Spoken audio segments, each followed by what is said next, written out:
சிற்றம்பலத்தான் திருத்தோழன் சுந்தரன் நற்றமிழ் மாலை அணிநாவலூர் கொற்றவன் நம்பியாரூரன் பேர் நாம் ஒரு காலோதினால் தப்பிக்கும் தீவினையேதான்.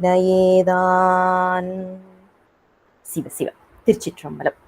ஞானாசிரியராகவும் ஞான குருவாகவும் எம்மை வழிநடத்தும் நம்பி ஆரூரர் திருவடிகளையும் அண்ணாமலை பெருமான் திருவடிகளையும் மனம் மொழி மெய்களால் வணங்கிக் கொள்கின்றேன்.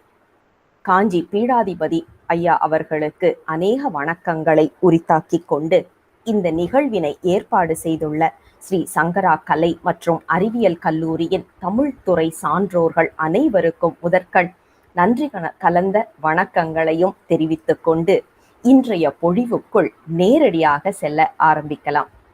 ஆனா அதுக்கு முன்னாடி தமிழ் படித்து கொண்டிருக்கின்ற அனைத்து மாணவர்களுமே நீங்க பெருமைப்பட வேண்டிய ஒரு விஷயம் என்ன அப்படின்னா, தமிழன் என்று சொல்லடா, தலை நிமிர்ந்து நில்லடா என்று சொல்லுவதற்கு ஏற்ற மாதிரி தமிழை ஒரு பாடமாக மட்டும் அல்லாமல் வாழ்க்கையாக எடுத்து நீங்க அடுத்த நிலைக்கு போறீங்க அப்படிங்கிறது மிக முக்கியமான ஒரு குறிப்பு. ஏன்னா அந்த மாதிரி ஒரு கொடுப்பனையெல்லாம் சாமி எனக்கு கொடுக்கல, அதுதான் உண்மை. தமிழ் சோறா போடும் அப்படின்னு கேட்ட ஒரு காலம் இருக்கு. ஆனா இன்னைக்கு தான் உண்மையா புரியுது, தமிழ் மட்டும்தான் சோறு போடும் அப்படிங்கிறது. சோறு அப்படின்னா வயிற்றுக்குள்ள சோறு இல்லை, முக்தி பேரு என்ற ஒரு பொருள். அப்படிப்பட்ட தமிழை நீங்கள் எடுத்திருக்கிறீங்க அப்படின்னு சொல்லும்போது உங்களுக்கு எல்லாம் தலை வணங்கி நிற்கின்றேன்.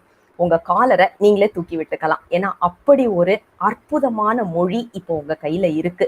அதை எப்படி அடுத்த நிலைக்கு எடுத்து செல்லுவது என்பதில்தான் உங்கள் கவனங்கள் அனைத்துமே இருக்க வேண்டும். இன்று நம்மளுடைய பொழிவு அப்படின்னு பார்த்தா நால்வர் நான்மணி மாலை. இத நம்மளை அறிமுகப்படுத்தி வைத்த அம்மையாரும் சரி, ஐயாவும் சரி, மண்ணின் மைந்தன் அப்படின்னே திருப்பி சொல்லிட்டு இருந்தாங்க. அது ரொம்ப உண்மை. நீங்க எல்லாம் பெருமைப்பட வேண்டிய ஒரு விஷயம். தொண்டை நாடு சான்றோர் உடைத்து என்ற சொல்லுக்கு இணங்க கற்பனை களஞ்சியம் சிவப்பிரகாசரும், அவர்தான் நால்வர் நான்மணி மாலை இயற்றியவர், அவரும் காஞ்சிபுரத்தை சேர்ந்தவர் தான். இவரை கற்பனை களஞ்சியம் சிவப்பிரகாசர் அல்லது நல்லாற்றூர் சிவப்பிரகாசர் அல்லது துறைமங்கலம் சிவப்பிரகாசர் என்று பல பெயர்களோடு அழைக்கும் வழக்கத்தை நாம இன்னைக்கு பார்க்கிறோம். இன்றிலிருந்து சுமார் 350 வருடங்களுக்கு முற்பட்ட காலத்தை சேர்ந்தவராக இவர் இருக்கலாம் என்பது ஒரு கணிப்பு சொல்றாங்க. இவருடைய தாயார் பெயர் நமக்கு தெரியல, ஆனா தந்தையாருடைய பெயர் குமாரசுவாமி தேசிகர். இவருக்கு 2 சகோதரர்கள், வேலாயுதம் கருணை பிரகாசம் என்ற இருவர், சகோதரி ஞானாம்பிகை என்ற ஒரு அம்மையார் இருந்திருக்கிறாங்க. இவருடைய வாழ்க்கையில சுவாரஸ்யம் கலந்த நிறைய நிகழ்வுகள் இருக்கு. அதாவது தமிழ் நல்லா படிக்கணும் அப்படின்னு ஆசைப்படுறவங்களுக்கு முதல்ல சொல்றது சோனசைல மாலை, நால்வர் நான்மணி மாலை, இதை 2ஐயும் எடுத்து படிங்க. தமிழ் உங்ககிட்ட கொஞ்சி விளையாடும் அப்படின்னு சொல்லுவாங்க. ஆரம்பத்துல அது புரியல. இப்போ முதல்ல எடுத்தப்ப என்கிட்ட அந்த புத்தகத்தை கொடுக்கும் போது ஒண்ணுமே புரியல. ஆனா படிக்கதான் ஆமா இல்ல அப்படின்னு சொல்லிட்டு ஒவ்வொரு நேரத்திலையும் அதை புரிய வைத்து கொண்டிருக்கின்றார். சரி, இவர் வாழ்க்கையில நடந்த ஒரு சுவாரஸ்யமான தகவல் நம்ம இன்றைய பொழிவுக்கு தேவையான தகவல் என்பதனால் அதுல கொஞ்சம் கவனம் செலுத்தலாம். இவர் சிறு வயதிலேயே தமிழில் ஆழமான பற்றும் ஆளுமையும் கொண்டவராக இருந்திருக்கின்றார். ஆனாலும் ஒரு ஆசிரியரிடம் முறையாக கற்க வேண்டும். இதுதாங்க நம்ம சைவத்துல உள்ள மிகப்பெரிய, அதாவது நம்ம சைவம்னு சொல்லக்கூடாது, நம்ம நாட்டுல உள்ள மிகப்பெரிய ஒரு கலாச்சாரம். எதுவாக இருந்தாலும் நம்ம எத்தனை வேணாலும் படிச்சிருக்கலாம், ஆனா நமக்கு என்று ஒரு ஆசிரியர் இருக்க வேண்டும், ஒரு குருநாதர் இருக்க வேண்டும். ஏன்னா நாமளா படிச்சு புரியும் போது தவறாக புரிந்து கொள்ளுவோம் அல்லது திரிபு உணர்வு நமக்கு வரும். ஆனா ஒரு குருநாதர் நமக்கு ஒழுங்கா அழகா சொல்லி கொடுக்கும் போது நமக்கு சரியாக அது புரியும். இந்த தெளிவை நமக்கு நம்மளுடைய சான்றோர்கள் ஒவ்வொரு இடத்துலையும் சொல்லி கொடுக்கறதுக்கு மறக்கிறது கிடையாது. உதாரணத்துக்கு பாத்தீங்கன்னா, தர்மபுரம் ஆதீனத்தை ஸ்தாபகனம் செய்த நம்மளுடைய குரு முதல்வர் குருஞான சம்பந்தர் ஐயா அவர்கள் கோயிலுக்கு போறாங்க. அவங்க அம்மா அப்பா சாமி கும்பிட்டாச்சு, இல்லை வீட்டுக்கு போலாங்கிறாங்க. அந்த வரலாறுலாம் தெரியும், நான் அதுக்குள்ள ரொம்ப போகல. சாமியே நேரடியா வந்து ஒரு இலிங்கத்தை அவர் கையில் கொடுக்கின்றார். யோசிச்சு பாருங்க, சாமியே கையில கொடுக்கறாருன்னா நாமெல்லாம் இந்நேரம் என்ன பண்ணியிருந்திருப்போம்? உடனே அதை ஒரு போட்டோ எடுத்து அழகா முகநூல்ல போட்டு அங்க போட்டு இங்க போட்டுன்னு ஒரு பெரிய கலைபரமே செய்திருப்போம். இவர் என்ன பண்றாரு, கையில அந்த இலிங்கத்தை பார்த்துட்டு நேரா போய் சாமி கிட்ட, அப்பா எனக்கு இதை கொடுத்துட்ட, இதை எப்படி நான் பூஜை பண்றது, எனக்கு ஒரு குருநாதர் நீ கொடுக்கணும் இல்லையா அப்படின்னு சாமி கிட்டேயே போய் கேட்கிற அளவுக்கு பக்குவம் உடைய ஒரு இடத்தில், ஒரு அந்த மாதிரி ஒரு நாட்டுல நாம இருக்கிறோங்கிறத நினைவில் வைக்கணும். அதே மாதிரி நம்ம கற்பனை களஞ்சியம் சிவபிரகாசர் தமிழ்ல மிகுந்த ஆளுமை உடையவராக இருந்திருக்கின்றார். ஆனாலும் தனக்கு ஒரு குருநாதர் வேண்டும் என்று சொல்லி தருமை ஆதீனத்தின் வெள்ளியம்பல தம்பிரானை அணுகுகின்றார்.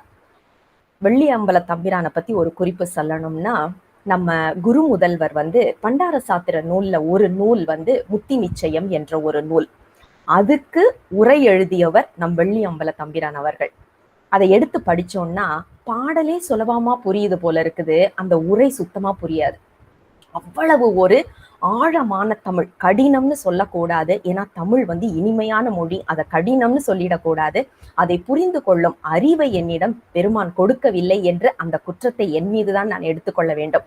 அந்த அளவுக்கு அற்புதமான தமிழ், ஆழமான தமிழ் வெள்ளியம்பல தம்பிரானுக்கு.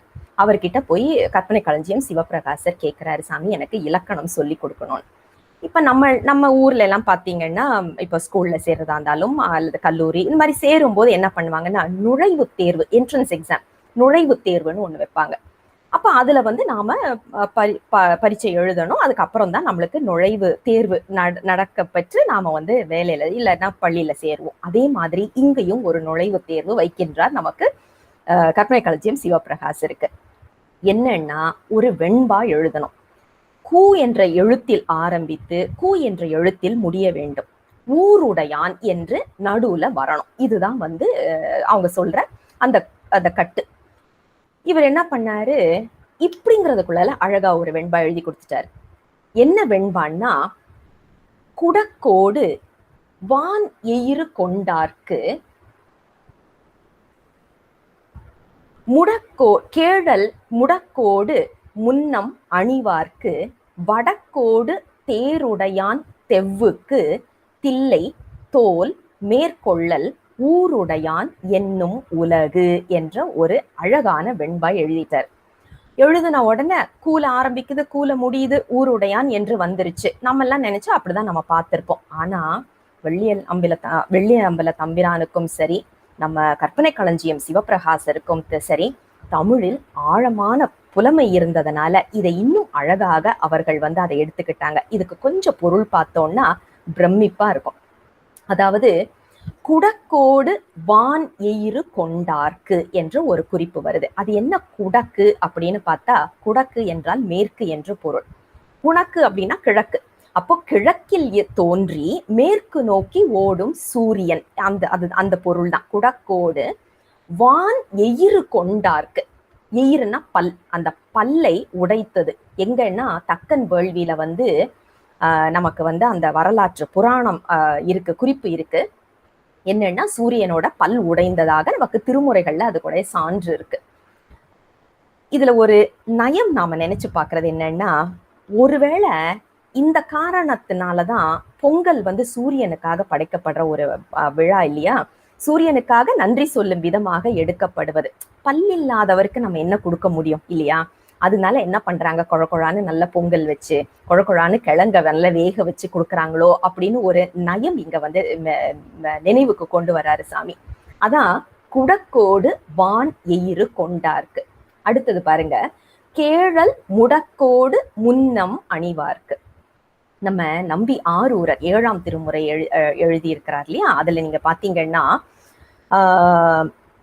மறுப்பும் ஆமை தாலியார் அப்படின்ற ஒரு குறிப்பு சொல்லுவார். அதாவது அந்த இது பன்றியின் பல்லை வந்து தாலி போல பெருமான் அணிந்திருக்கின்றான் அப்படின்னு. இப்ப இதுல என்ன குறிப்பு அப்படின்னா, இதுக்கு புராணம் குறிப்பு நிறைய சொல்லுவாங்க. நாம புராணத்துக்குள்ள போக வேண்டாம். ஏன்னா எல்லாமே நாம படிக்கும் போது, இப்போ அறிமுகப்படுத்தி வைக்கும் போது சொன்னாங்க மேனேஜ்மெண்ட் அப்படின்னு சொல்லிட்டு, திட்ட மேலாளர் அப்படின்னுட்டு. மேனேஜ்மெண்ட்ல வந்து நம்ம ஒண்ணுதான் ரொம்ப முக்கியமா சொல்லுவோம், என்ன ஒண்ணு செய்தாலும் இதுல எனக்கு என்ன அப்படிங்கிற ஒரு குறிப்பிலேயே நாம பார்க்கணும். இப்போ புராணம்னு எடுத்தாச்சுனாக்கா புராணம் ஒரு பக்கம் இருக்கட்டும், அது அது பொய் கிடையாது, ஆனா ஒரு பக்கம் இருக்கட்டும். ஆனா எனக்கு அதுல என்ன பலன் அப்படின்னு ஒரு உயிர் கேட்க ஆரம்பிச்சதுன்னா, அப்போ வேற மாதிரி இதுக்கு பொருள் பார்க்கணும். கேழல் முடக்கோடு முன்னம் அணிவார்க்கு. கேழல் என்றால் பன்றி, கோடு என்றால் அந்த பல். அது பல் இல்லை என்பது மருத்துவம், அதாவது கால்நடை மருத்துவம் படித்தவர்களுக்கு தெரியும். அது வெறும்ன சாதாரண பல்லு கிடையாது, நம்மள மாதிரி பல்லு கிடையாது, எலும்பே அதுக்கு பல்லா மாறுறது. அதனால பாத்தீங்கன்னா ரொம்ப பலம் கொண்டதா இருக்கும். ஒரு வீட்டையே அது பெயர்த்து எடுக்க அளவுக்கு அதற்கு சக்தி உண்டு. இன்றும் பாத்தீங்கன்னா மண்ணை நோண்ட ஆரம்பிச்சதுன்னா யாராலையும் தடுக்க முடியாது. அந்த மாதிரி ஒரு வேகம் கொண்டது, அதே நேரத்துல பலம் கொண்டது. நம்ம கிட்டயும் அப்படி ஒரு பல்லு இருக்கு. அது என்னன்னு பாத்தீங்கன்னா நம்ம கிட்டயே இருக்கிற ஆணவம், ஈகோன்னு சொல்றோம் இல்லையா, அந்த ஆணவம். அத பெருமான் என்ன பண்றாரு, உருவகமா எடுத்து உன் பல்லை எடுத்து நான் என் நெஞ்சிலேயே வச்சிட்டு இருக்கிறேன், நீ கவலைப்படாத, அதை விட்டு வெளியில வான்னு நமக்கு சொல்றாராம். அதுதான் கேழல் முடக்கோடு முன்னம் அணிவார்க்கு. அப்போ குடக்கோடு வானெயிர கொண்டார்க்கு யாருன்னு தெரியும், கேழல் முடக்கோடு முன்னம் அணிவார்க்கு யாருன்னு நமக்கு தெரியும். அடுத்தது பாருங்க, வடக்குடையான் தேரு வடக்கோடு தேருடையான் தெவ்வுக்கு என்ற ஒரு சொல் வைக்கின்றார். இது மிக அழகான ஒரு சொற்றொடர். அதாவது நம்ம தமிழை இன்னும் ஆழமா நாம ரசிக்கணும் அப்படின்னா இதை கொஞ்சம் நாம பார்க்கணும். ஏன்னா ஆங்கிலத்தை பொறுத்த வரைக்கும் காற்று அப்படின்னாக்க விண்ட், வேகமா அடிச்சதுன்னா ஸ்டாம், இப்படி ஒரு 2-3 வார்த்தைகள் தான் இருக்கு. ஆனா எந்த இடத்தில் இருந்து வருகின்றதோ அந்த காற்றுக்கு ஒவ்வொரு குணம் வைத்து அந்த குணத்திற்கு ஏற்ப ஒரு பெயரை வைத்திருக்கின்றார்கள் நம் தமிழ்ல நம்ம முன்னோர்கள். அப்படின்னா தமிழ் எப்படிப்பட்ட ஒரு மொழி அப்படின்னு சொல்லும் போது நாம பெருமைப்பட வேண்டிய விஷயம்தான். வடக்கில் இருந்து காற்று வந்ததுன்னா அதற்கு பெயர் வாடை. ஏன்னா அது லேசா ஒரு வருத்தத்தை கொடுக்கக்கூடியதாக இருக்கும் என்பதனால் அதற்கு வாடை என்று பெயர். தெற்கில் இருந்து வருவது தென்றல். அது நம்ம எல்லாருக்குமே தெரியும். தென்றலை வாகனமாக கொண்டவன் யார் என்பதும் நமக்கு தெரியும், மன்மதன். மேற்கில் இருந்து வந்தால் அது கொஞ்சம் அந்த வறண்ட காற்றை கொண்டு வருவதனால் அதற்கு பேர் கோடை. கிழக்கில் இருந்து வந்தால் அதுதான் நமக்கு மழை கொண்டு வருவது, அதனால அதற்கு பெயர் கொண்டல் என்று வைத்தார்கள். பேரிலேயே எத்தனை அழக வைத்திருக்கிறாங்க பாருங்க.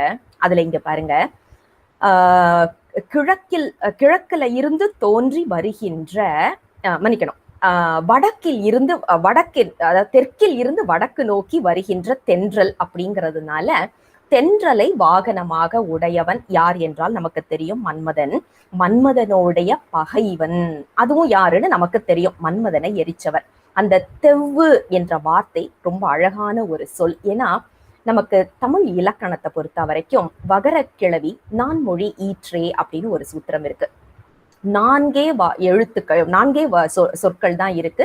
அவ் இவ் உ தெவ் என்ற 4 வார்த்தைகள். அந்த தெவ் என்றால் பகை என்று பொருள்.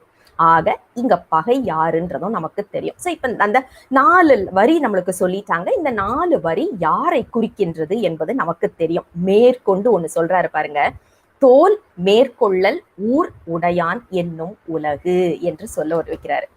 அதாவது இதை எப்படி பார்க்கணும்னா நிரல் நிறை அணியாக நாம் பார்க்கணும். நாமெல்லாம் என்ன பண்ணுவோம், ஊர் உடையான் அப்படின்னு சொல்லியாச்சுன்னா என்னப்பா ஊரை வச்சிருக்கிறவன், ஊரை உடையவன் அப்படின்ற மாதிரி நாம எடுத்திருப்போம். ஆனா இவர் என்ன பண்ணாரு, ஊர் உடை ஆண் அப்படின்னு தனியா பிரிச்சுட்டு ஊர் தில்லை உடை தோல் ஆண் மேற்கொள்ளல் என்று அழகாக கொண்டு வந்துடுறாரு.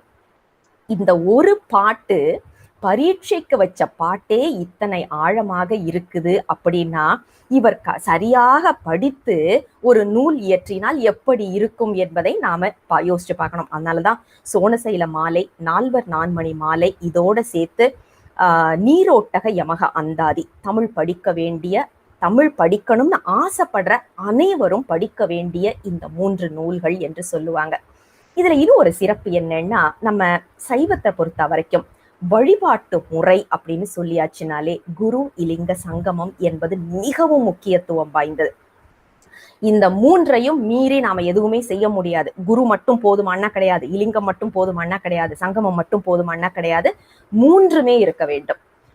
கற்பனை களஞ்சியம் சிவபிரகாசர் இந்த குரு வழிபாட்டுக்காக எழுதினதுதான் சிவஞான பாளைய சுவாமிகள் மேல் பொம்முபுர ஆதீனத்தின் மேல் எழுதப்பட்ட ஒரு நூல். அது மட்டும் அல்லாமல் நீரோட்டக யமக அந்தாதி, யாருமே செய்யாத ஒரு அற்புதத்தை அந்த நூலில் செய்திருக்கின்றார். என்னன்னா நீரோட்டகமாக வரும். அப்ப மா பா என்ற 2 எழுத்துக்கள் இல்லாமல் உதடு ஒட்டாமல் பாட வேண்டும். யமகமாக வர வேண்டும். ஒரே சொல் மீண்டும் மீண்டும் வரணும், வேற வேற பொருள்ல வரணும். அதோட அந்தாதியா எழுதியிருக்கிறாரு. யோசிச்சு பாருங்க எத்தனை கடினம்னு. 30 பாடல்கள் கொண்ட ஒரு நூல். அது குருவுக்காக, குருவின் பக்தியை, தனது குரு பக்தியை காட்டுவதற்காக எழுதி செய்யப்பட்ட அற்புதமான ஒரு நூல். கண்டிப்பாக எல்லோரும் படிக்க வேண்டிய ஒரு நூல். திருச்செந்தில் நீரோட்டக யமக அந்தாதி என்பது அந்த நூலின் பெயர். அடுத்தது இலிங்க வழிபாடு.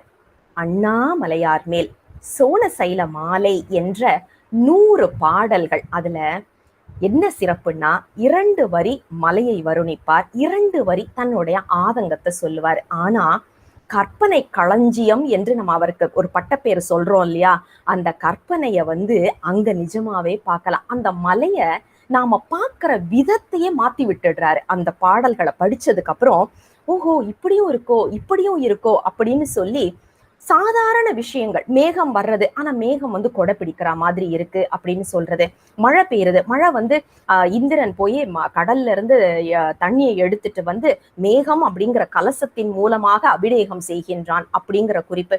இதெல்லாம் பார்த்தோம்னா ஆஹா இப்படியும் இருக்கா, அப்ப நாம இனிமேல் அந்த மழை பொழிஞ்சுதுன்னா அதுல நனையணும், ஏன்னா அது அபிஷேக நீர் அப்படிங்கிற மாதிரி நம்மளுடைய கண்ணோட்டத்தையே மாத்தி விடுற ஒரு நூல். தமிழுக்கு மிகப்பெரிய வரப்பிரசாதம் சோணசைல மாலை. அடுத்தது சத் சங்கம் என்று சொல்லப்படுகின்ற அடியார் வழிபாடு. இந்த அடியார் வழிபாடு அப்படின்னு சொல்லியாச்சுன்னா நம்ம எல்லாருக்குமே தெரியும், 63 நாயன்மார்கள் நமக்கு மிகவும் முக்கியத்துவம் வாய்ந்தவர்கள்.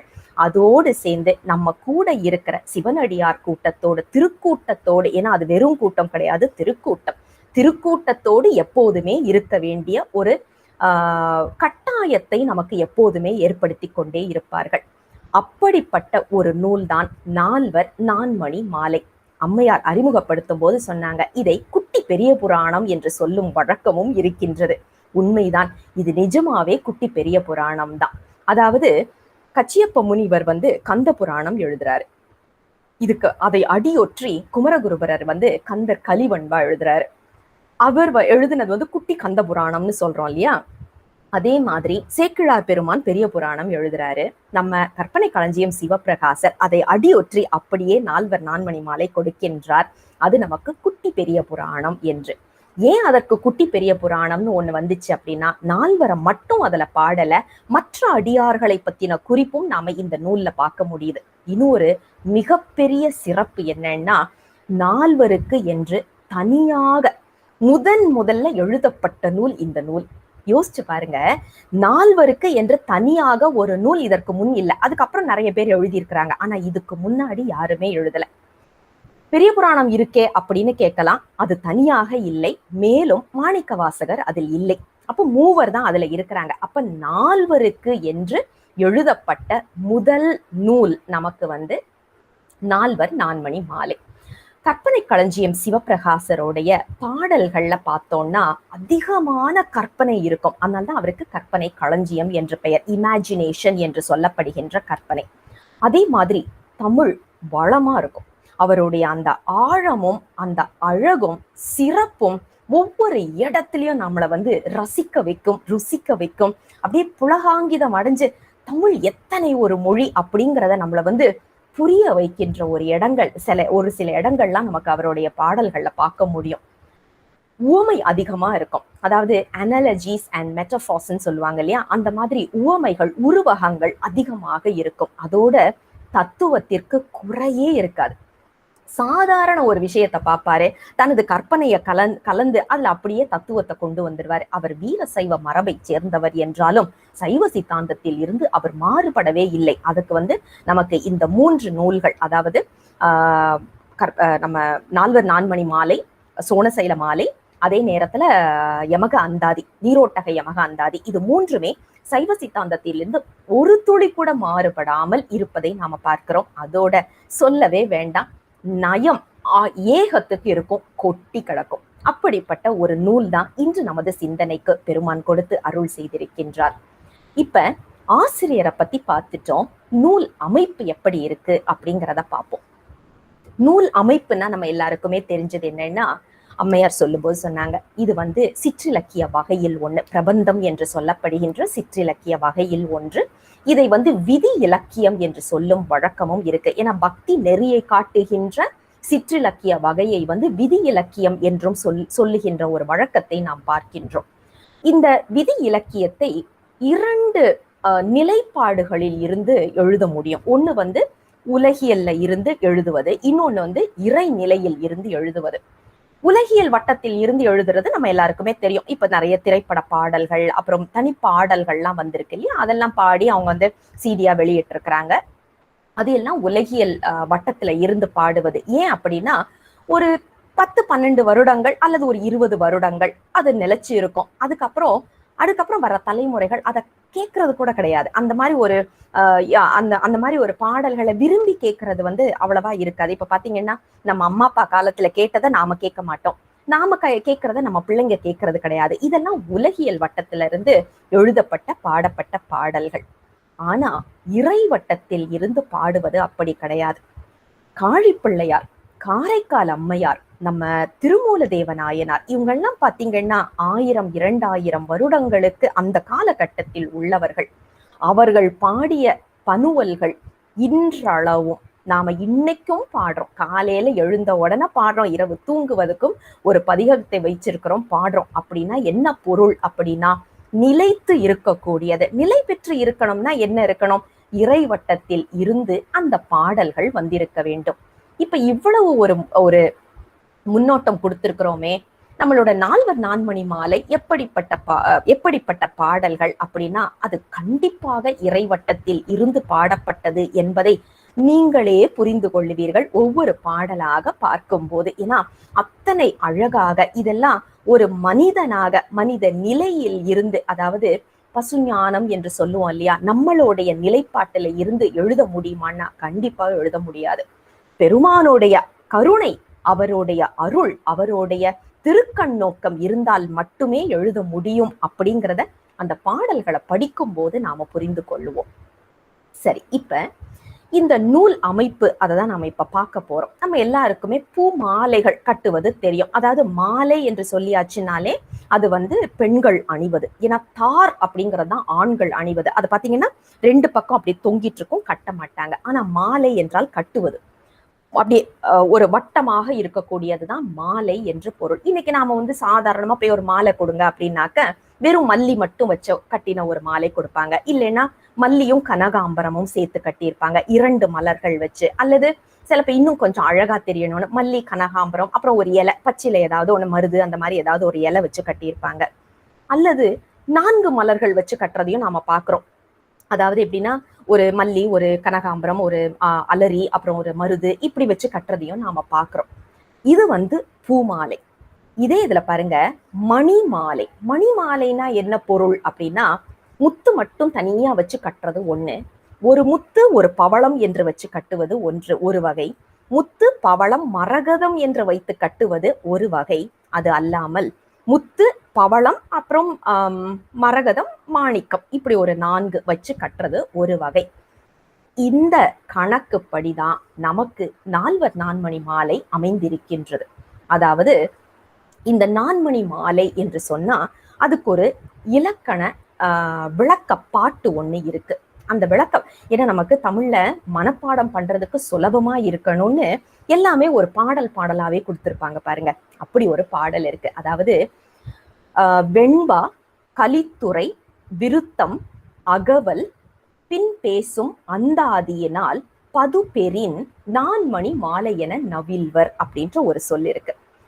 இப்ப இந்த 4, அதாவது வெண்பா, கலித்துறை, விருத்தம், அகவல் என்று சொல்லப்படுகின்ற 4 யாப்புக்களால ஆன 4 விதமான யாப்பு செய்யுள்களால ஆன ஒரு மாலை, அதுதான் இந்த நான்மணி மாலை என்று சொல்லப்படுவது. சரி, இப்ப பூமாலை பார்த்தோம், பொன்மாலை பார்த்தோம், பாமாலை பார்க்க போறோம். இதுக்கு என்ன வேறுபாடு அப்படின்னு பார்த்தோம்னா, பூமாலை என்பது நம்ம எல்லாருக்குமே தெரியும், காலம் சார்ந்தது. காலையில பறிக்க வேண்டிய பூனா காலையில தான் பறிக்கணும், சாயங்காலம் பறிக்க முடியாது, வாடி போயிடும். இப்படிப்பட்ட சிக்கல்கள் இருக்கும். அதே நேரத்துல அது நிர்மால்யம், ஒரு தடவை பயன்படுத்தினதை அடுத்த தடவை பயன்படுத்த முடியாது, வாடியும் விட்டுரும். அதே நேரம் ஆனா நல்ல வாசனை கொடுக்கக்கூடியது. ஆனால் இது பொருள் உலகத்தை சேர்ந்தது, அதாவது அசுத்தமாயா புவனம் என்று சொல்லப்படுகின்ற பொருள் உலகத்தை சேர்ந்ததுதான் இந்த பூமாலை. இதை பொன் மாலைன்னு எடுத்துக்குவோமே, தங்கத்தால ஆன மாலைன்னு வச்சுக்குவோம். இல்ல இந்த நம்ம இப்ப சொன்ன மாதிரி முத்து, பவளம், மரகதம், மாணிக்கம் என்று சொல்லப்படுகின்ற 4 மணிகளை வைத்து கட்டணும்னு வைங்க, நிர்மால்யம் அல்ல. ஏன்னா அதை தினமும் காலையில போய் கழுவிட்டு திருப்பியும் சாமிக்கு அதே படைக்கலாம். அதே மாதிரி அது வாடாது. ஆனா என்ன வாசனை கிடையாது, அதுக்கும் காலமும் சாராது. அது காலையில தான் பறிக்கணும், சாயங்காலம் தான் பறிக்கணுங்கிற அதெல்லாம் கிடையாது. இதுவும் பொருள் உலகம் சார்ந்தது, அதாவது அசுத்தமாயா புவனம் என்று சொல்லப்படுகின்ற இந்த பொருள் உலகத்தை சேர்ந்தது. ஆனால் பாமாலை எப்படிங்க? நேத்திக்கு திருமுறை பாடிட்டேன், இன்னைக்கு பாட முடியாதுன்னு சொல்ல முடியாது. நிர்மால்யம் அல்ல, வாடாது. எப்ப பாடினாலும் நமக்கு அதே உற்சாகத்தோட நாம பாடுறோம், வாடாது. வாசனை உண்டா அப்படின்னா கண்டிப்பா உண்டு. ரசிச்சு அப்படியே தலையாட்டி கேட்கிறோம் தெரியுமா, அது வாசனை. காலம் சாராதது. இரவில் பாடலாமா? ராத்திரியில தூக்கம் வரலைன்னாலும் ஒரு பதிகத்தை படிச்சுட்டு உட்காந்து தூங்குறோம். நம்ம தூக்கத்துக்கான பதிகம் கூட இருக்கு இல்லையா, அதை படிச்சுட்டு நம்ம நிம்மதியா தூங்குறோம். அதே நேரத்துல மிக முக்கியமான தகவல் என்னன்னா, பாமாலை என்பது பெருமானின் நேரடி கட்டுப்பாட்டில் இருக்கின்ற சுத்தமாயா புவனத்தில் இருந்து வருவது. அசுத்தமாயா புவனத்தில் இருந்து வந்ததுதான் பூமாலையும் பொன்மாலையும். ஆனால் பாமாலை என்பது பெருமானின் நேரடி கட்டுப்பாட்டில் இருந்து நமக்கு வருவது. அப்படிங்கிறதுனால நமக்கு அதோடைய ஆழமும் அற்புதமும் இன்னும் அழகாக புரியும். சரி, இப்ப நாம ஓரளவுக்கு மாலை என்பதை பார்த்துட்டோம். இப்ப இந்த 4 எப்படி இது பொருந்துது அப்படின்னு பார்ப்போம். முத்து முத்து என்று சொல்லியாச்சுனாலே காழி பிள்ளையார் நம்ம எல்லாருக்குமே தெரியும். சீர்காழி பதியில் பிறந்த திருஞான சம்பந்த மூர்த்தி என்று சொல்லப்படுகின்ற காழி பிள்ளையார். இவருக்கு பெருமான் முத்து சிவிகை, முத்து பந்தல், முத்து சின்னம், என்னென்னமோ முத்து கொடை என்னென்னமோ கொடுத்தாரு. அப்போ முத்து அவருக்கு சரியா வர்றது. வெண்பா என்ற செப்பல் ஓசை உடைய ஒரு யாப்பை இவருக்காகவே நம்ம கற்பனை களஞ்சியம் சிவபிரகாசர் பயன்படுத்தி இருக்கிறாரு. இதுல பாத்தீங்கன்னா எல்லாமே நேரிசை வெண்பாவாகவே இருக்கும். அதே மாதிரி பாத்தீங்கன்னா பவளம் பவளம் அப்பர் பெருமானுக்கு இதை கலித்துறை என்ற அந்த யாப்பில் அமைத்து கொடுத்திருக்கின்றார். கலித்துறை என்பது ஒரு துள்ளல் ஓசை உடையதாக இருக்கும். மரகதம் நம்பி ஆரூரருக்கு, அதாவது சுந்தரமூர்த்தி நாயனார் என்று சொல்லப்படுகின்ற நம்பி ஆரூரருக்கு இது விருத்த பாடல்களாக, ஏன்னா அவருடைய பதிகங்கள் நிறைய அதுல இருக்கிறதுனால. மாணிக்கம் என்பது மாணிக்க வாசகருக்காக, அவருடையது அகவலில் வருவது. இதுல பாத்தீங்கன்னா அதாவது ஒரே யாப்பு வகை வச்சு கற்ற ஒரு பாடல் இருக்கு. பதிகம் என்ற பெயர். நம்மளுடைய திருமுறைகள்லாம் அப்படிதான் வரும், ஒரே மாதிரி யாப்புல அமைஞ்சிருக்கும். 10 பாடல்கள் வரைக்கும் அப்படியே இருக்கும். அதனுடைய வளர்ச்சி தான் இரட்டை மணி மாலை, அதாவது 2 யாப்பு வச்சு கட்டியிருப்பாங்க. சரி, அப்ப அந்த 2 யாப்பு வச்சு கட்டியிருக்காங்க இல்லையா, அதற்கு இரட்டை மணி மாலை என்று பெயர் இல்லையா. அதோடைய வளர்ச்சி தான் மும்மணி கோவை என்று வந்தது. 3 யாப்புகளை வச்சு கட்டுறது. இந்த மும்மணி கோவையோடைய வளர்ச்சி தான் 4 மணி மாலையாக வந்தது. உங்களுக்கு இது எல்லாத்துக்கும் எடுத்துக்காட்டு வேணும்னா நம்மள 12 திருமுறையில 11ஆம் திருமுறை முழுவதுமே நம்மளுக்கு இப்படி எடுத்துக்காட்டுகள். முதல் ஒரு யாப்பு வச்சு 2 இரட்டை மணி மாலை, மும்மணி கோவை, 4 மணி மாலை என்று 4 விதமான யாப்பும் நம்ம பார்க்கணும். அப்படின்னா எடுத்துக்காட்டு 11ஆம் திருமுறையில் நமக்கு இருப்பதை பார்க்கின்றோம். ஏன்னா அது அத்தனை, ஏன்னா அது பிரபந்தமா தான் நாம பார்க்கிறோம். அதனாலதான் அதை தனியா நம்ம முற்றோதெல்லாம் பண்ணுவதில்லை. சரி, இப்ப காழிப்பிள்ளையாருக்கு நம்ம முத்து என்பதை பார்த்தோம். இது வெண்பா செப்பல் ஓசை உடையது. இது அவ்வளவா பாடலாம் முடியாது, ஏன்னா அது இப்ப சொல்ற மாதிரி உள்ள ஒரு அப்படியே சொல்றது. இப்ப நாம ஆங்கிலத்துல சொல்லுவோம்ல, டிராமாட்டிக்கா பேசுறாங்க அப்படின்னுட்டு, அந்த மாதிரி எல்லாம் இங்க பேச முடியாது. அழகா ஒரே சீரா நீரோடை மாதிரி அப்படியே போய்கிட்டு இருக்கிறது தான் நமக்கு வெண்பா என்று சொல்லப்படுவது. ஒருவேளை நம்ம காழிப்பிள்ளையாருடைய வாழ்க்கை வரலாறு ஒரே சீரா, ஏன்னா அவர் பால் பெருமான் பால் கொடுத்து ஞானப்பால் உண்டார். அதுல இருந்து அப்படியே அவருடைய வாழ்க்கை பயணம் பாத்தீங்கன்னா ஒரே சீரா போகும். ஒருவேளை அதனாலதான் வெண்பாவை இவருக்கு எடுத்தாரோ அப்படின்னு நமக்கு யோசிக்கிற அளவுக்கு ஒரு சந்தேகம் வருது. அடுத்தது அப்பர் பெருமான். அப்பர் பெருமானுக்கு கலித்துறை. இது ஒரு துள்ளல் ஓசை உடையதாக இருக்கும். அதாவது கலித்துறை அப்படின்னு சொல்லியாச்சுன்னா ஏன் கலித்துறை எடுத்தாரு அப்படின்னு நம்ம கொஞ்சம் ஒரு நயமா யோசிச்சோம்னா, ஒருவேளை துறை மாறி வந்தார் இல்லையா, அதாவது புற சமயம் சார்ந்து மீண்டும் வந்தார் இல்லையா, துறை மாறி வந்ததுனாலயோ அப்படின்னு ஒரு கேள்வி கேட்கிற மாதிரி ஒரு இது வருது. ஆனா அதை விட ஆழமா நாம பார்த்தோம்னா எட்டு தொகை நூல்கள் அப்படின்னு நாம பார்த்தோம்னா நற்றிணை, நல்ல நல்ல குறுந்தொகை, ஐங்குறு நூறு, ஒத்த பதிற்று10, ஓங்கு பரிபாடல், கற்றறிந்தார் ஏத்தும் கலியோடுன்னு வரும்.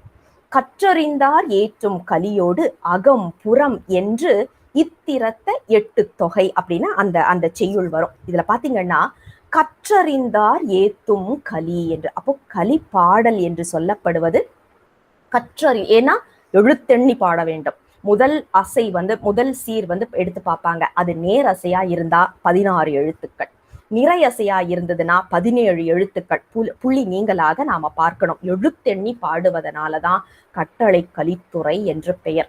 யோசிச்சு பாருங்க, 4 பெருமக்கள்ல அதிகமான பட்டறிவும் படிப்பறிவும் கொண்டவர் நமக்கு அப்பர் பெருமான். அது மட்டும் கிடையாது, இந்த கலித்துறைக்கு அப்படின்னு பாத்தீங்கன்னா ஒரு துள்ளல் ஓசை இருக்கும். அப்படி ஒரு துள்ளி படிக்கிற மாதிரி ஒரு இது இருக்கும்.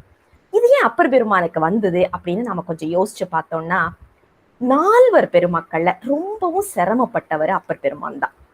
இப்போ நம்ம வீட்லயே ஒரு எடுத்துக்காட்டு பார்ப்போமே. நம்ம பிள்ளை நம்ம கிட்ட அப்பா எனக்கு சைக்கிள் வாங்கி கொடு அப்படின்னு கேட்கறோம். நம்ம கிட்ட அதை வாங்குற அளவுக்கு வசதி இல்லை. வாங்கி தரேன்னு சொல்லிட்டு வாங்கியே கொடுக்கல. 1 வருஷம் ஆச்சு, 2 வருஷம் ஆச்சு, பிள்ளை கோச்சுக்கிறான்.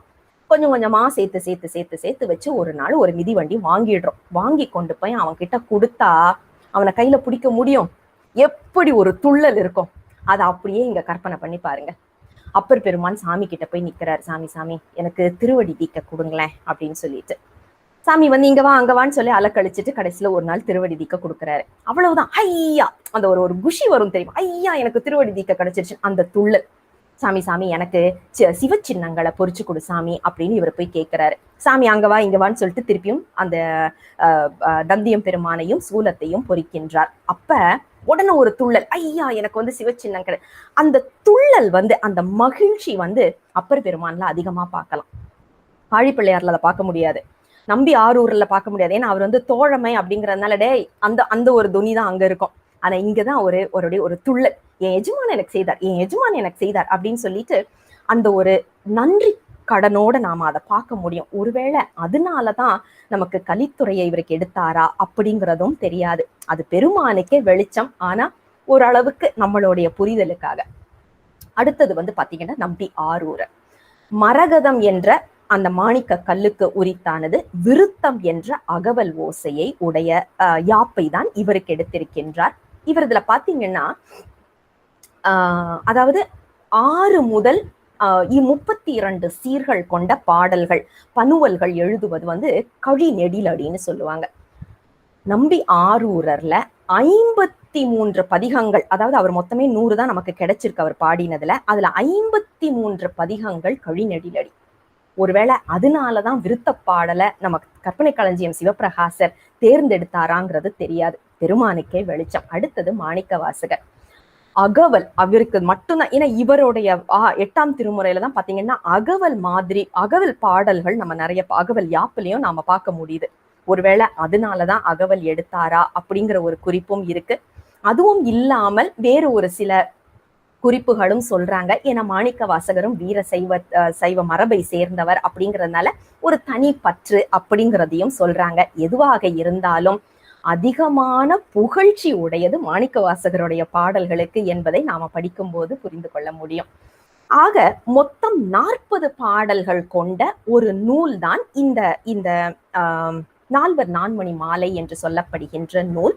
இதுல பாத்தீங்கன்னா காழிப்பிள்ளையாருக்கு வெண்பாவால் அமைத்த முதல் பாடல், 5ஆம் பாடல், 9ஆம் பாடல், 13, 17 இப்படி ஒவ்வொரு 3 விட்டு விட்டு நாம இது பண்ண. ஏன்னா ஒரு முத்து வச்சு கோத்துட்டு அப்புறம் பவளத்தை கோக்குறது, அப்புறம் மரகதத்தை கோக்குறது, அப்புறம் மாணிக்கம். இதே மாதிரி பாத்தீங்கன்னா வெண்பா, அப்புறம் கலித்துறை, விருத்தம், அகவல், அப்புறம் மறுபடி வெண்பா, அப்புறம் கலித்துறை, இப்படி கோத்த 40 பாடல்கள். இது எல்லாமே வந்து நமக்கு அந்தாதி தொடையில் அமைந்ததாக. அந்தாதினா ஒரு பாடலோடைய கடைசியில இருக்கிற அந்த சொல்லோ அல்லது எழுத்தோ எடுத்து அடுத்த பாடலோடைய முதல் எழுத்தாகவோ சொல்லாகவோ வருவதுதான் அந்தாதி என்று சொல்லப்படுவது. ஆக இப்ப நாம வந்து நூலோடைய அமைப்பை பார்த்துட்டோம். அடுத்தது நூலோடைய சிறப்பை பார்ப்பதற்கு பெருமான் கருணை செய்திருக்கின்றார். இதோடைய அந்த சிறப்பு அப்படின்னா 1 மணி நேரம் 2 மணி நேரத்துல சொல்ற விஷயம் இல்லை. அதை நீங்க படிக்க படிக்க படிக்க உங்களுக்கா புரிய வைப்பாரு. ஐயோ இவ்வளவு இருக்கா அப்படிங்கிற மாதிரி. அதாவது நால்வருடைய வாழ்க்கை வரலாற்றை அப்படியே சுருக்கி ஒரு இப்ப நம்ம சொல்லுவோம் தெரியுமா, என்னால வந்துட்டு கஷாயம் எல்லாம் போட்டு ஆரம்ப காலத்துல எல்லாம் உடம்பு சரியில்லைன்னா கஷாயம் போட்டு குடிக்க சொல்லுவாங்க. வைத்தியத்தை போயிட்டு கஷாயம் எல்லாம் போடுறதுக்கு எங்களுக்கெல்லாம் டைம் இல்லை அப்படின்னு சொல்லுவோம். இப்ப நீங்க எல்லாம் பாத்தீங்கன்னா சிங்கப்பூர்ல எல்லாம் எங்களுக்கு அதுக்கான வசதியும் கிடையாது, வாய்ப்பும் கிடையாது. அப்ப என்ன பண்ணுவோம், மருத்துவர்கிட்ட போயாச்சுன்னா கஷாயம் எல்லாம் போட்டு குடிக்கிற மாதிரி உள்ள வாய்ப்பெல்லாம் எங்களுக்கு இல்லை, ஏதாவது ஒரு மாத்திரை மாதிரி இருக்குமா அப்படின்னு கேட்போம். அந்த மாத்திரை ஒண்ணும் கிடையாது, அப்படியே தண்ணியை போட்டு முழுங்கிட வேண்டியதுதான், அவ்வளவுதான், சிரமம் இல்லை. பெரிய புராணத்தை படிக்கிறதுக்கு பதிலா அப்படியே சுருக்கமா இருக்கிற இதை படித்தால் அப்படியே நால்வருடைய வரலாறு நமக்கு தெரிஞ்சிடும். உதாரணத்துக்கு பாத்தீங்கன்னா காழிப்பிள்ளையாரோடைய வரலாற்றை அப்படியே நமக்கு சொல்ற. ஞானப்பால் அருந்தியதில் இருந்து, பொற்றாளம் பெற்றதில் இருந்து, பாலை நிலத்தை வந்து நெய்தலா மாற்றுவதில் இருந்து, முத்துச்சிவிகை, முத்துப்பந்தல், முத்து பல்லக்கு, முத்து குடை எல்லாம் அந்த முத்து சம்மந்தப்பட்டு எல்லாம் கிடைக்குது இல்லையா, அந்த வரலாறு. அனல்வாதம், புனல்வாதம், சுரவாதம் இதை வென்றது. அப்புறம் வந்து எலும்பை பெண்ணாக மாற்றியது, ஆண் பனையை பெண் பனையாக மாற்றியது, செட்டி மகனை உயிர்ப்பித்தது என்று எல்லாவற்றையும் பாடியிருப்பார்.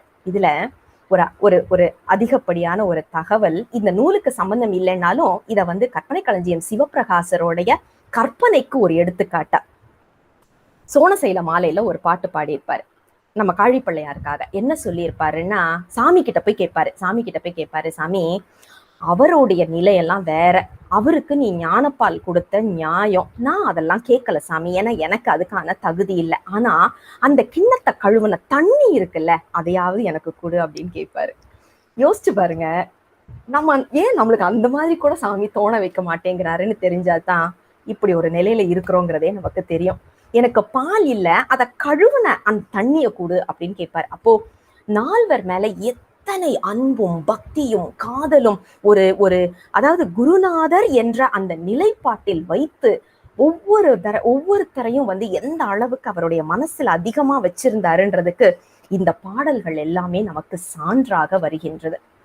அதே மாதிரி அப்பர் பெருமான் கிட்ட கொஞ்சம் அந்த நையாண்டித்தனமான பாடல்கள் பாடி இருந்தாலும் அற்புதமா இருக்கும், நம்மளை கண் கலங்க வைக்கும்.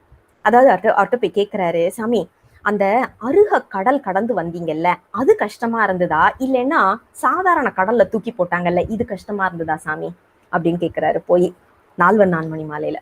அதே மாதிரி அப்பர் பெருமான் வயிற்று வலியில் தவித்ததில் இருந்து, அப்பூதி அடிகளார் பத்தின ஒரு குறிப்பில இருந்து, படிக்காசு பெற்றதில் இருந்து, திருமறை காட்டு கதவு திறந்தது. அது எப்படி சொல்லுவாரு, திருமறை காட்டுல வந்து கதவு அடைச்சிருச்சு, பூட்டிருச்சு, மறைகள் பூட்டியது, நீங்க பாடி திறந்தீங்க, என் மனசும் பூட்டி இருக்கு சாமி, கொஞ்சம் பாடி உங்களுடைய பாடல்களை கொடுத்து திறந்து விடுங்க சாமி, என் ஆணவங்கிற அந்த பூட்டு உடையட்டும் சாமின்னு சொல்லி அப்பர் பெருமானிடம் கேட்பது போல மிகவும் உருக்கமான இடம். அதெல்லாம் படிக்கும்போது நம்ம கண்ணில் தண்ணி வரலன்னு வைங்களேன், நம்ம ஒண்ணுமே சொல்ல முடியாது.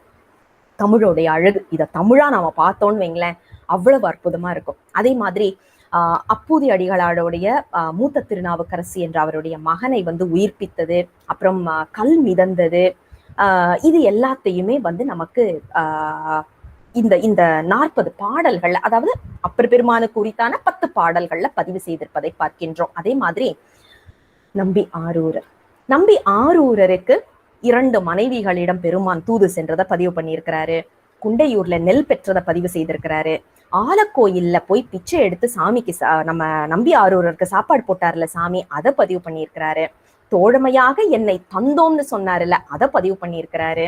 அவிநாசியில முதலை உண்ட பாலகனை உயிர்ப்பித்தது, அதை சொல்றாரு. அப்புறம் கைலாய மலைக்கு கைலாய மலைக்கு யானையில் செல்லுவதை பத்தி நான் குறிப்பு சொல்றாரு. அதே மாதிரி கலிக்காமருடைய தோழமை, அப்புறம் நம்ம சேரமான் பெருமாள் சேரமான் பெருமாள் நாயனாருடைய தோழமை, இது எல்லாத்தையும் பதிவு பண்றதை நாம பார்க்க முடிகின்றது.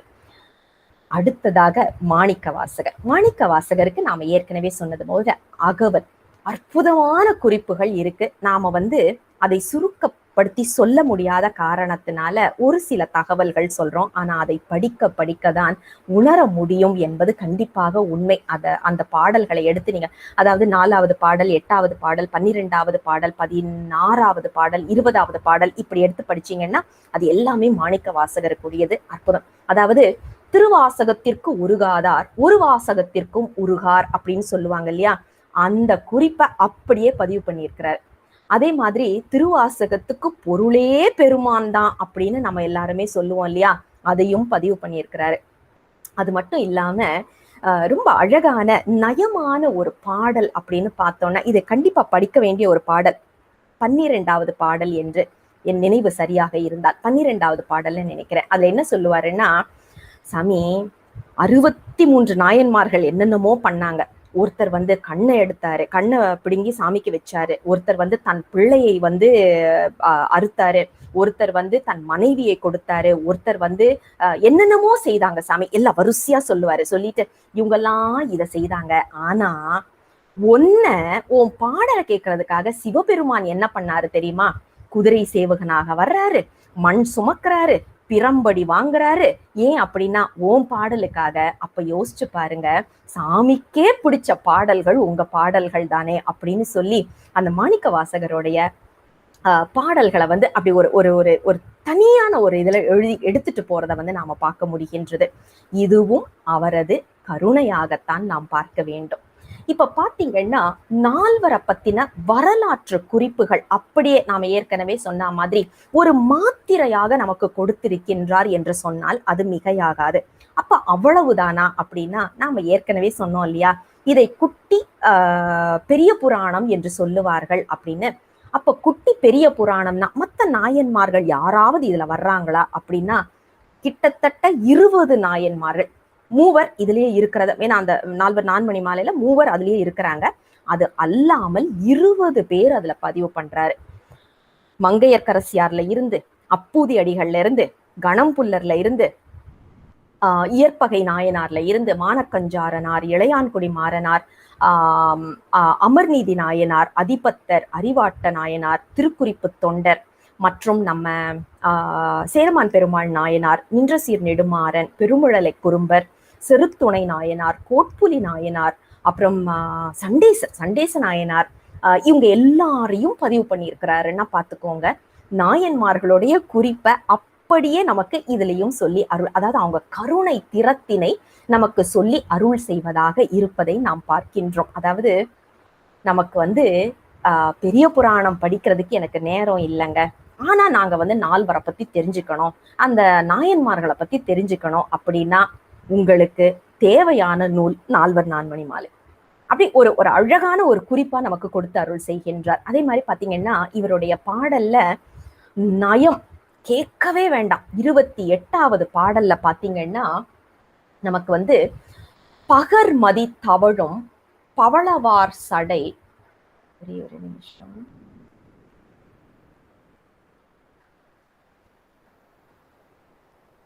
பகர்மதி தவழும் பவளவார் சடையோன் பேரருள் பெற்றும் பெறாரின் அழுங்கி நெஞ்சம் நெக்குருகி நிற்பை நீயே, பேயேன் பெறாது பெற்றார் போல களி கூர்ந்து உள்ள கவலை தீர்ந்தேனே, அன்ன மாடு மகன்று உரை பொய்கை வாதவூர் அன்ப, ஆதலாலே தெய்வ புலமை திருவள்ளுவனார் நன்று அறிவார் கயவர் திருவுடையார் நெஞ்சத்து அவலம் இலர் எனும் செஞ்சொல் பொருள் இன்று அறிந்தேனே என்ற ஒரு குறிப்பை சொல்றார். அதாவது நன்றறிவாரில் கயவர் திருவுடையார் அப்படிங்கிற அந்த திருக்குறள் இருக்கு இல்லையா, அதை எடுத்துக்காட்டு சொல்லி சொல்றாரு. என்ன சொல்றாரு, சாமி நம்ம மாணிக்கவாசக பெருமானுக்கு அத்தனை அருள் செய்தாரு. ஒவ்வொரு இடத்தையும் அருள் செய்துட்டே இருக்கிறாரு. இவர் அந்த அருளை வாங்கிக்கிட்டு ஆனாலும் அழுதுகிட்டே இருக்கிறாரு. எனக்கு அருள் இல்ல, அருள் இல்ல, அருள் இல்ல, பத்தல பத்தல பத்தலன்னு அழுதுகிட்டே இருக்கிறாரு. அப்போ அவரை பார்த்து இவர் சொல்றாரு, நீ எல்லாத்தையும் வாங்கிக்கிட்டு இப்படி அழுதுகிட்டு உட்கார்ந்துட்டு இருக்க. ஆனா என்ன பாருங்க, எதையுமே பேயேன், நான் பேயேன், எல்லாம் எதுவுமே பெறாம இருந்தாலும் பெற்றது போல அப்படி களி கூர்ந்து ஆடிக்கிட்டு இருக்கிறேன். அப்ப நம்ம தெய்வ புலவர் சொன்னது எனக்கு சரியாக பொருந்துது அப்படின்னு அவர் தன்னை, அதாவது கயவர்கள் நல்லவர்களை விடவும் பேறு பெற்றவர்கள் அப்படின்ற ஒரு கூற்றுல அதுல வரும். ஏன் அப்படின்னா அவங்கதான் எதையும் நினைச்சு குழம்பிக்கவே மாட்டாங்களே. அப்ப அவங்க எத்தனையோ மேல ஒரு நிலை. இப்ப நாம தான் தப்பு பண்ணிட்டோம்னா, ஐயோ தப்பு பண்ணிட்டோம்னு மனசுல ஒரு குறுகுறுப்பு இருந்துட்டே இருக்கும். தப்பானவங்க தப்பு பண்ணா அதை பத்தி கவலையப்பட மாட்டாங்க. ஆமா, 10ஓட 1 11 அத்தோட 1 இது ஒண்ணு அப்படின்னு சொல்லிட்டு போயிடுவாங்க. அப்ப அவர்களுக்கு கவலை இல்லாம இருக்கிறாங்க. என்ன குறிப்பு அப்படின்னா, அவர்கள் செய்வது அவர்களுக்கு தெரியாமல் மிகப்பெரிய பாவமாக வந்து கொண்டிருந்தாலும் அதை புரிந்து கொள்வதில்லை அப்படின்ற ஒரு குறிப்பு அந்த இடத்துல ஒரு நயம் மிக அழகாக சொல்லி அருள் செய்வதை பார்க்கின்றோம். அதே மாதிரி கற்பனை, அவருடைய நாம ஏற்கனவே சொன்னோம், கற்பனை என்று சொல்லியாச்சுனாலே கற்பனை களஞ்சியம் சிவப்பிரகாசர் தான். இதுல பாருங்க, தேனேறு அலர்சூடி சில்பலிக்கு என்று ஊர் திரியும் ஆனேரி யாண்டு பெற்றான் கொல் நீ தான் ஏறும் வெள்ளை மணி என்று வினாவுவோம் வாங்கிய அப்பிள்ளையை யாம் காணப்பெறேன். இது காழிப்பிள்ளையாருக்கு எழுதுனது. என்னன்னா, காழிப்பிள்ளையாரை பார்த்து சொல்றாரு, சாமி நான் உங்களை பார்த்தேன்னா நான் ஒரே விஷயம் கேட்கணும் சாமி. சாமி பிச்சை எடுத்துக்கிட்டு இருக்கிறாரு. அவரே ஒவ்வொரு இடத்துலயும் போய் ஒவ்வொரு வீடா தேடி தேடி போய் பிச்சை எடுத்துட்டு இருக்கிறாரு. ஆனா உங்களுக்கு எங்க இருந்து முத்துச்சிவிகை முத்து சின்னம் எல்லாம் கொடுத்தாரு, அதை எங்க இருந்து பெற்றாருன்னு நான் கேட்கணும் சாமி அப்படின்னு சொல்லி, அதை யாருக்கிட்டயா சிவபெருமான் கிட்ட போய் கேட்க போறது இல்லையா, அதை வாங்கிக்கிட்டீங்கல்ல, அதனால உங்ககிட்டதான் நான் கேட்கணும், அவர் எங்க இருந்து வாங்கி உங்களுக்கு கொடுத்தாருன்னு சொல்லிட்டு அப்படின்னு சொல்லிட்டு மிக அழகான ஒரு கற்பனையை நமக்கு இங்கே சொல்லி அருள் செய்வதை பார்க்கின்றோம். கற்பனை களஞ்சியத்தை சொல்லிட்டு தமிழ் பத்தி சொல்லாமல் இருக்கவே முடியாது. தமிழ் என்று சொன்னாலே கற்பனை களஞ்சியம் சிவப்பிரகாசர். அதுவும் நீரோட்டக யமக அந்தாதி, நம்மளுடைய சோனசைல மாலை, 4 நான்மணி மாலை எல்லாம் படிக்கும் போதுதான் தமிழை இத்தனை நாள் விட்டு விட்டோமே என்ற ஒரு ஏக்கத்தையும், இப்பவாவது என் கையில கொடுத்திருக்கிறியே சாமிங்கிற ஒரு நன்றியும் நமக்கு வருகின்றதை கண்டிப்பாக உணர முடியும். அதாவது இதுல பாத்தீங்கன்னா, தமிழ் என்ற அந்த மொழிக்கான ஒரு பாடல் பாத்தீங்கன்னா, வல்லார் பிறப்பறுப்பர் வன்மை நலங்கல்வி நல் ஆதரவு இன்பம் ஞானங்கள் எல்லாம் திருஞான சம்பந்தன் சேவடியே என்னும் ஒரு ஞான சம்பந்தம் உற்று என்று சொல்லுவார். அதாவது இத நாம பாடலோட பொருள் நமக்கு சாதாரணமா புரிகிறதா. அதாவது எல்லாரோடைய பிறப்பும் அறுக்கக்கூடியவர் நம்ம திருஞான சம்பந்தருடைய திருவடிகள் தான் வன்மை தரக்கூடியது, நலம் கல்வி நல்ல ஆதரவு இதெல்லாம் கொடுக்கக்கூடியது அப்படின்ற ஒரு குறிப்பு தமிழுக்கு தான் நம்ம இங்க பாக்குறோம். இதை எப்படி பார்க்கணும் அப்படின்னா, பூட்டுவில் பொருள்கோள் என்ற ஒரு குறிப்பு இருக்கு இல்லையா, அதை வச்சு பார்க்கணும். எப்படி பார்க்கணும்னா, ஞான சம்பந்தம் உற்று வல்லார் பிறப்பறுப்பர். பூட்டுவில் பொருள்கோள்னா, பூட்டு அந்த வில்ல நான் ஏற்றும் போது என்ன பண்ணுவாங்க, கீழே இருந்து ஏத்து மேல இருந்து இறக்க முடியாது, இறக்கினா பலம் இருக்காது. அப்ப நீங்க லாஜிக்கலா யோசிச்சு பாத்தீங்கன்னா, கீழே இருந்து மேல எடுத்துதான் பூட்ட முடியும், அப்பதான் அந்த பலம் கிடைக்கும். அப்ப கடைசி அடியில உள்ளதை எடுத்து மேல உள்ள வரியோட சேர்த்து பொருள் பார்க்கும் போது அதுதான் பூட்டுவில் பொருள்கோள் என்று. தமிழ் படிக்கிற உங்ககிட்ட போய் இதெல்லாம் சொல்ல வேண்டிய அவசியம் இல்லை, ஆனாலும் மன்னித்துக் கொள்ள வேண்டும். அதாவது ஞான சம்பந்தம் உற்று வல்லார் பிறப்பறுப்பர் அப்படிங்கிற குறிப்பு. அதே நேரத்துல பாத்தீங்கன்னா, இதுல நிரல் நிறை அணி இருக்கிறதையும் நாம பாக்குறோம். அதாவது நல் ஆதரவு என்பது திருஞானம். நல் ஆதரவு கொடுப்பது திருஞானம் தானே. திரு என்றாலே சிவபெருமான் கொடுக்கின்ற ஞானம் தான் நமக்கு நல் ஆதரவு. இன்பம் அப்படின்னாலே சம்பந்தன். ஞான சம்பந்தருடைய பதிகத்தை எடுத்து படிச்சா அந்த இன்ப உணர்வு நம்மிடம் வந்தே தீரும். தமிழ் என்றாலே ஞான சம்பந்தர் தான், வேற யாருமே. அதாவது சொல்லுவாங்கல்ல, குழந்தை விளையாட்டுத்தனம் அப்படின்வாங்கல்ல, அது அப்படியே நம்ம ஞான சம்பந்தத்தை பார்க்கலாம். காழிப்பிள்ளையார் குழந்தை இல்லையா, தமிழ்ல வச்சு விளையாடி இருப்பாரு. நமக்குத்தான் அதை புரிஞ்சுக்க முடியறது இல்ல. விளையாட்டுன்னா நிஜமாவே விளையாடி இருப்பாரு. யமகம் சொல்றது என்ன, தேர் வடிவில பதிகம் பாடுவது என்ன, ஏகபாதம் பாடுவது என்ன, அவருடைய பதிகங்களை எடுத்து படிச்சா தாளச்சதி என்று இருக்கின்றது, யாழ்மூரி பண் இருக்கின்றது. இதெல்லாம் வந்து சாதாரணமா யாருமே செய்யாத ஒரு அற்புதங்களை அவர் செய்திருக்கிறார். தமிழ் என்றால் திருஞான சம்பந்தர். அவரையே இவர் குருநாதராக எடுத்ததுனாலதானோ என்னமோ நமக்கு கற்பனை களஞ்சியம் சிவபிரகாசருடைய தமிழும் அத்தனை அழகு. அதே மாதிரி திருப்புகழும் அதே ஒரு பரம்பரையில வர்றதையும் நாம பாக்குறோம்.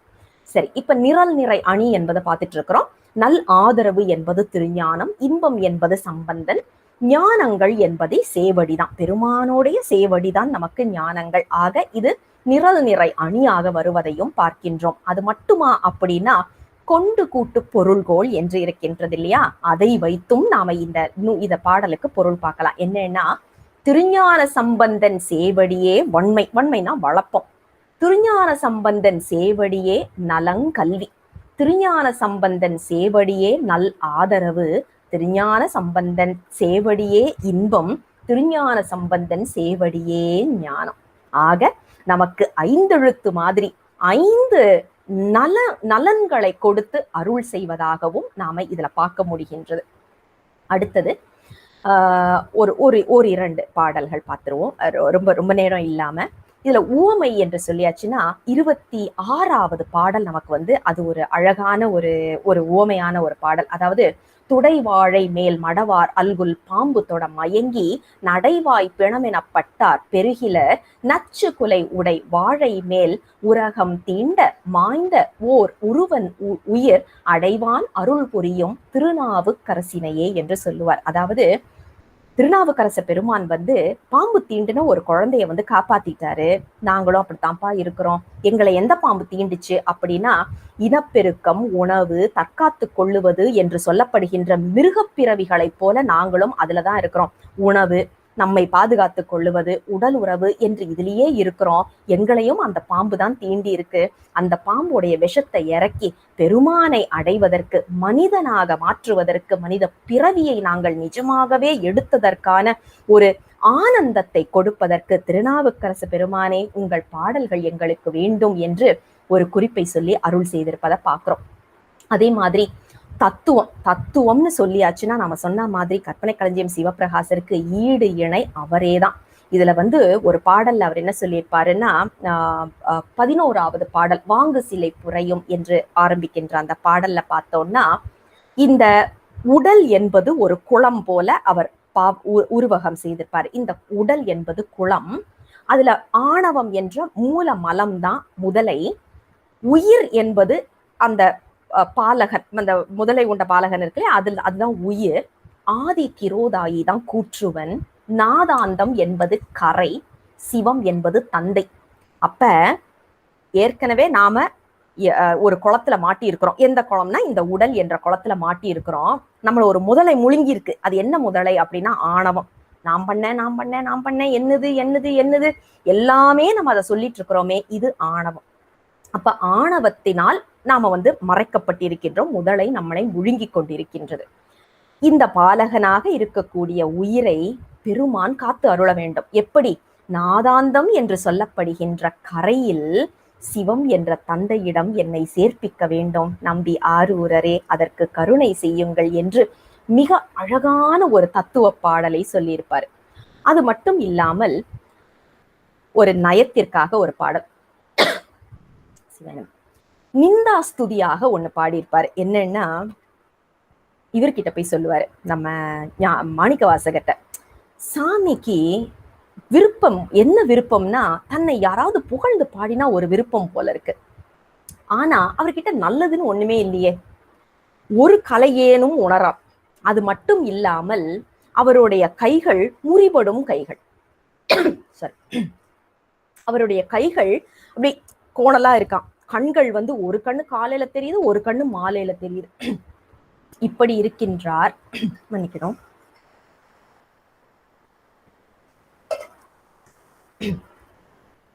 ஒண்ணுமே சரியாகவே இல்லை சாமி கிட்ட. ஒரு கலை, அதாவது பிறைச்சந்திரன் ஒரு கலை தானே, அந்த கலையும் உணரான், ஒரு கலையும் உணரான். இத வந்து நாம 64 கலைகளுக்கும் எடுத்துக்கலாம். அது ஒரு கலையும் தெரிய மாட்டேங்குது. அதாவது நிந்தாஸ்துதியா வர்றது இல்லையா. கைகளோ முறிபடும் கைகள், காணில் கண்களோ ஒன்று காலையில் காணும், மாலையில் ஒன்று வயங்கி தோன்றும். பழிப்பின் ஒன்று விழிப்பில் எரிக்கும். நெற்றிக்கண்ணன் சொல்றாரு. ஆயினும் தன்னை யாராவது புகழ்ந்து பண்ண, அதாவது நீ புகழ்ந்து உரைக்க இவருக்கு பெரிய ஆனந்தம் போல இருக்கு, அதனாலதான் நீ பாட சொல்லி எழுதி வாங்கிக்கிட்டாரு. ஆனா பாடுற அளவுக்கு அவர்கிட்ட ஒண்ணுமே நல்லதா இல்லையே அப்படின்னு நிந்தாஸ்துதியாகவும் ஒரு பாடலை பாடி அருள் செய்திருப்பதை நாம இங்க நினைவில் கொண்டால் இன்னும் அழகாக இருக்கும். அதாவது நால்வர் நான்மணி மாலையை நீங்க எப்படி பார்க்கணும் அப்படின்னா, இது ஒரு விருந்து. அதாவது இன்னைக்கு நாம பார்க்குற மாதிரி உள்ள விருந்து கிடையாது. என்ன வேணும்னு நினைக்கிறீங்களோ அதை கொடுக்கக்கூடிய விருந்து. முக்தி வேண்டும் என்று நினைத்தால் இந்த புத்தகம் உங்களுக்கு கொடுக்கும். 40 பாடல்கள் தான் கொடுக்கும். ஏன் அப்படின்னா, நால்வருடைய பெயருமே நமக்கு 5 எழுத்து. அதை சொல்ல சொல்ல சொல்ல சொல்ல நமக்கு அப்படியே பெருமான் முக்தி கொடுத்தே தீருவார். இதுதான் நமக்கு சொல்லக்கூடிய. அப்போ முக்தி வேணும்னு நினைக்கிறதும் அதுதான். இல்ல எனக்கு முக்தி எல்லாம் வேண்டாம், இந்த உலகிய இன்பம் போதும் அப்படின்னு நினைக்கிறவங்களுக்கும் இந்த புத்தகம் இந்த 40 பாடல்கள் கொடுக்கும். அது மட்டுமா அப்படின்னா, இது மட்டும் கிடையாதுங்க.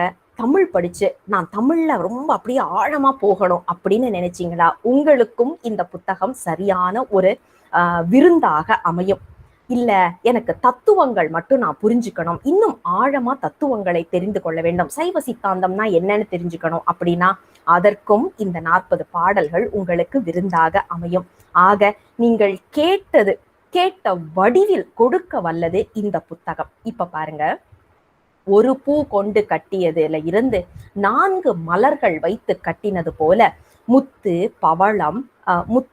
பவளம் மரகதம் மாணிக்கம் என்று சொல்லப்படுகின்ற 4 மணிகளையும் சேர்த்து கோத்து மிக அழகான ஒரு மாலையாக நமக்கு கற்பனை களஞ்சியம் சிவபிரகாச சுவாமிகள் கொடுத்து அருள் செய்திருக்கின்றார். நாம செய்ய வேண்டியதெல்லாம் ஒன்னே ஒண்ணுதான்.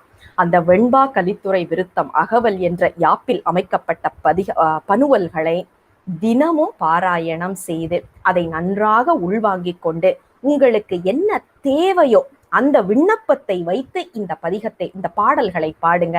அந்த விண்ணப்பம் நிறைவடைவதை கண்டிப்பாக கூடிய சீக்கிரத்துல புரிந்து கொள்ள முடியும். நான் நல்லா படிச்சு ஸ்டேட் ஃபர்ஸ்ட் வாங்கணும் அப்படின்னு நினைச்சாலும் அதை விண்ணப்பமாக வைத்து இந்த 40 பாடல்களையும் நீங்கள் பாடி வந்தால் கண்டிப்பாக அதுவும் நடக்கும். ஏன் அப்படின்னா, இது எல்லாமே தெய்வ வாக்கு, தெய்வமாக இருக்கின்ற நால்வரை பத்தி பாடுகின்ற பாடல் என்பதை நாம் நினைவில் கொள்ள வேண்டும். இதோடு இன்றைக்கு இந்த 1 மணி நேர பொழிவை நிறைவுக்கு கொண்டு வருகின்றேன். தென்னாடுடைய சிவனே போற்றி, எந்நாட்டவர்க்கும் இறைவா போற்றி, அண்ணாமலையம் அண்ணா போற்றி, கண்ணார முதற்கடலே போற்றி. சிவசிவ திருச்சிற்றம்பலம்.